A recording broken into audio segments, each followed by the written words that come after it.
Europe 1 Soir. Il est 18h49, tout de suite, la gueule de l'emploi avec vous, Nicolas Poincaré. Oui, c'est l'univers du travail, du boulot dont nous parle tous les soirs David Abiker. Bonsoir David. Salut à vous Nicolas. Et ce soir, vous nous parlez de la protection des données professionnelles du salarié. C'est quoi ces données professionnelles ? Les données professionnelles du salarié, c'est toutes les données qu'on laisse un peu partout quand on va au bureau. Par exemple, vous postulez pour un job sur le site d'une entreprise, vous laissez vos coordonnées, votre CV, vous remplissez le formulaire. C'est des données professionnelles. Tous les emails qui partent de votre messagerie du bureau, ce sont des données professionnelles par défaut. Un autre exemple, les données GPS de votre véhicule de livraison ou de fonction, si vous en avez un, ce sont des données professionnelles. Voilà, et ce sont ces données professionnelles qui permettent à notre employeur de nous fliquer éventuellement. Éventuellement, il peut, mais il doit respecter des règles assez drastiques, précises. Et ces règles ont été rappelées et discutées aujourd'hui, car c'est la 7e journée dédiée à la protection des données personnelles. C'est pour ça que je vous en parle.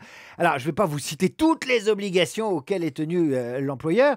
Ça donnerait des boutons au DRH. Je vais juste vous poser un quiz vrai-faux, Nicolas. Vous répondez par vrai ou faux. 5 questions sur vos données personnelles au travail, au bureau. Si vous avez la moyenne, je vous embauche. Allons-y. Alors, question 1. En cas de réponse négative à une candidature, le recruteur doit informer le candidat qu'il souhaite conserver son dossier afin de lui laisser la possibilité d'en demander la destruction. Vrai ? Oui, vrai. Bien, un point. Question 2. Un dispositif de géolocalisation installé dans votre voiture professionnelle peut être utilisé pour vérifier que vous respectez les limitations de vitesse. Vrai ou faux ? Vrai. C'est faux. Vous perdez un point. Question 3. Un mail personnel envoyé de son bureau est-il interdit à la lecture de l'employeur ? J'espère bien que oui. Oui, c'est vrai. Mais il faut préalablement mettre l'objet, c'est-à-dire correspondance personnelle. Sinon, il peut le lire. Question 4. Le système de pointage ou les badges informatisés de bureau peuvent servir à contrôler vos déplacements, Nicolas, et ceux de vos collègues dans les locaux. Vrai ou faux ? Faux. Vous avez raison. Et je termine avec cette dernière question. Vous avez pour l'instant 3 points ou 4 points, c'est pas mal. Question 5. J'installe une caméra dans un bureau fermé au public.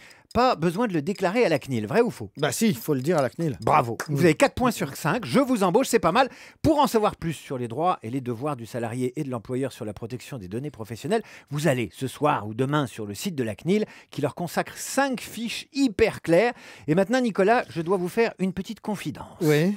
Nous sommes filmés en ce moment et même le studio est truffé de micros. Et même, cher David, je vous l'annonce, vous êtes même enregistré. On peut même retrouver votre chronique sur europe1.fr, rubrique La gueule de l'emploi. Nicolas Canteloup, lui aussi, on l'enregistre tous les matins.